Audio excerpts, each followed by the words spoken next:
اللہ رب العالمین نے قرآن میں ذکر کیا یضل بہ کثیر و یہدی بہ کثیر. اللہ کا فیصلہ ہے. اسی قرآن کو پڑھ کر لوگ گمراہ بھی ہوتے ہیں اور بہت سے لوگ ہدایت بھی پاتے ہیں. فرق یہ ہے کہ پڑھنے کا طریقہ ہے.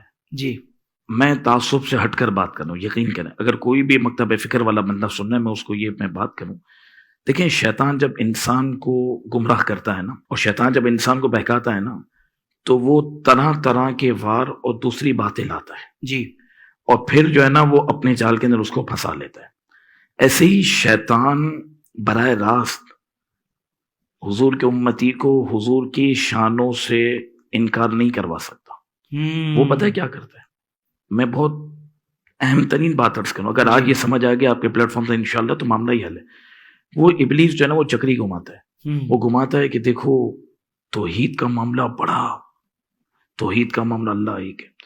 ایسے نبی کو نہیں مان لینا، ایسے نبی کے اختیار نہیں مان لینا، ایسے ان کی محبت نہیں کر لینا، ایسے ان کا ذکر نہیں کرنا کہ اللہ کو ہی بھول جاؤ. جی جی جی جی مانگنا ہی ہے تو اللہ سے ہی مانگ لو، اللہ ماننا ہی ہے تو اللہ ہی کو مان لو. اب میں آپ کو صحیح دیکھیں، اگر ابلیس ڈائریکٹ کہے گا نا شیطان کہ حضور کو نہیں مانو، کوئی بھی انکار، مطلب سب کہیں گے یہ کیا بات کر دی تھی. ہاں یہ ابلیس کر سکتا ہے. وہ گھماتا ہے، وہ طرح طرح کے وسوسے لاتا ہے، اور اس کے بعد پتہ ہے وہ سارا کس کو بناتا ہے؟ اللہ رب العالمین نے قرآن مجید فرقان حمید میں جو آیات کریمہ سنیے گا بتوں کے بارے میں نازل کی، جو آیات کریمہ مشرکین کے جو شرکی عقائد تھے جی اس پر جو نازل کی نا، وہ ان آیتوں کو اللہ کے انبیاء اور اولیاء پہ چسپا کرواتا ہے.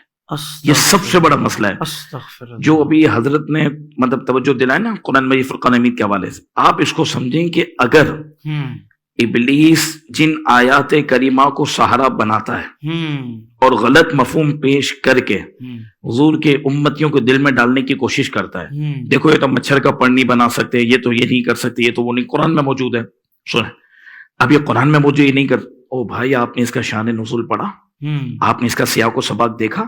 آپ نے دیکھا اللہ رب العالمین مشرکوں کے شرک کی جڑ کو ختم کرنا چاہ رہا ہے، ان کے شرکہ عقائد کو بیان کرنا چاہ رہے ہیں. او بھائی حضور کے غلاموں، حضور کی امت کہلانے والوں، آپ یہ ٹینشن ہٹا دیں. اللہ کی محبت اور دل میں بڑھے گی جب رسول اللہ کی محبت دل میں آئے گی. اللہ یہ ٹکراؤ نہیں ہے. میں کہتا ہوں اس وقت اکثریت جو لوگ گمراہ ہو رہے ہیں وہ ٹکراؤ کی وجہ سے ہو رہے ہیں. وہ سمجھتے ہیں کہ یا تو اللہ کی محبت میں بندہ آگے بڑھے گا یا حضور کی محبت. یہ بریلوی لوگ تو بس حضور کا ذکر کر سکتے ہیں. بھائی اللہ رب العالمین ہی کے حکم پر حضور کا ذکر ہو رہا ہے. اللہ رب العالمین نے اذان کے ساتھ محبوب کے ذکر کو رکھا. آپ دیکھیں، آپ اذان دیکھ لیں جہاں اللہ کی کبری ہے وہاں حضور کی رسالت کا ذکر ہو رہا ہے. آپ اقامت کو دیکھ لیں، کوئی ایسا مقام بتائیں. آپ کی نماز اس وقت تک کامل مکمل نہیں ہوگی جب تک آپ حضور کی بارگاہ میں سلام پیش نہ کریں. میں ہر مکتب فکر کو میں اس طرف دعوت فکر دوں گا. او بھائی خدا کے واسطے آپ کیوں امت کو دوسری طرف لے کر جانا چاہتے ہیں؟ یاد رکھیں اللہ رب العالمین کے ذات کا قرب، اس کی محبت، اس کی بارگاہ سے مقام اسے ہی ملے گا جو در مصطفیٰ سے وفا کرے گا. بھائی بتوں کا معاملہ الگ ہے، اللہ کے پیاروں کا معاملہ الگ ہے. اب میں آپ کو قرآن کی مشہور آیت کریمہ عرض کروں. وَلَوْ أَنَّهُمْ إِذ ظَّلَمُوا أَنفُسَهُمْ جَاءُوكَ. حبیب جب یہ اپنی جانوں پر ظلم کر لیں تو وہ آپ کی بارگاہ میں آئیں. جی آپ کی بارگاہ میں جاؤوکا، پھر کیا کریں؟ فاستغفر اللہ، آنا حضور کی بارگاہ میں، پھر اللہ سے توبہ کرنی. کہتے ہیں آپ مسجد نبوی کی نیت کریں. میں نے کہا مسجد نبوی کو نسبت حضور کی وجہ سے. یہ آپ کیا بات کر رہے ہیں کہ مسجد نبوی کی طرف نیت کر کے جانا جائز ہے؟ کوئی دربار رسالت کی نیت کرے تو معاذ اللہ یہ حرام ہو گیا. کس طرف آپ چلے؟ حضور کے لیے قرآن میں کیا فرمایا؟ فرمایا جاؤ کا حبیب آپ کی بارگاہ میں آنا ہے. پھر کیا کرنا ہے؟ اللہ سے استغفار کرنا. بات پوری ہو گئی. بھائی جب اللہ کے حقوق تلف کیے ہیں، اس کی نافرمانی کی ہے تو توبہ کر لیں. فرمایا نہیں، پہلے حضور کی بارگاہ میں.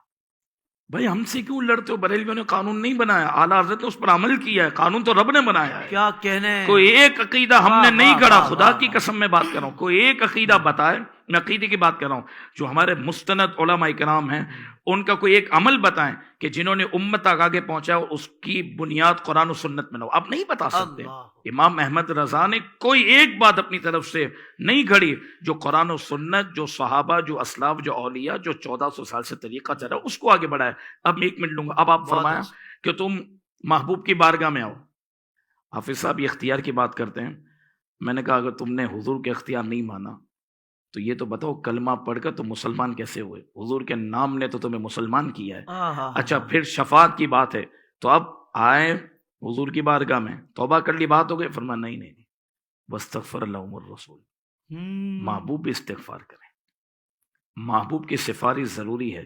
جب محبوب تیرے لیے استغفار کر دیں گے نا، لوجد اللہ توابا رحیما، تو تم ضرور اللہ رب العالمین کو بہت توبہ کرنے والا مہربان پائیں گے.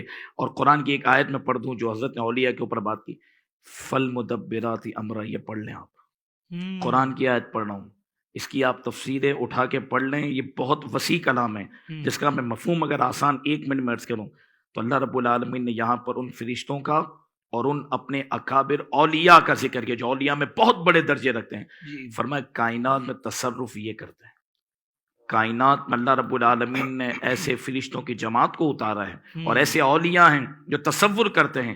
اسی لیے میرے امام نے حضور غوث پاک رضی اللہ تعالیٰ عنہ کے متعلق اس بات کو لکھا تھا، جو اعلیٰ حضرت نے جو شعر غوث پاک کی شان میں اس میں یہ فرمایا کہ فالمدبرات امرا کی تشریح کرتے ہوئے اعلیٰ حضرت نے غوث پاک کی شان میں لکھا کہ آپ کو اللہ رب العالمین نے اختیار دیا ہے کہ آپ کائنات کے اندر نظام کو بدل دیتے ہیں. جب اللہ رب العالمین نے اپنے اولیاء کو، اپنے فرشتوں کو یہ اختیار دیا ہے تو جن کے لیے کائنات بنائی ہے، جن کو اللہ نے کائنات کا مالک بنایا، اس مصطفیٰ کریم علیہ الصلوۃ والسلام کی شان کتنی وراء الورا ہے.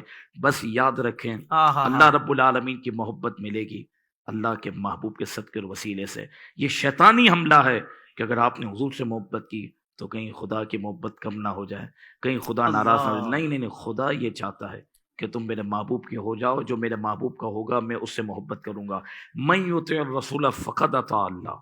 پہلے ذکر رسول اللہ. فرمایا جس نے میرے محبوب کی پیروی کی اسی نے اللہ کی اطاعت کی ہے، اسی نے اللہ رب العالمین کی بات کو مانا ہے. یہاں پر اللہ تبارک و تعالیٰ نے تمام معاملات کو اس حوالے سے ذکر کیا.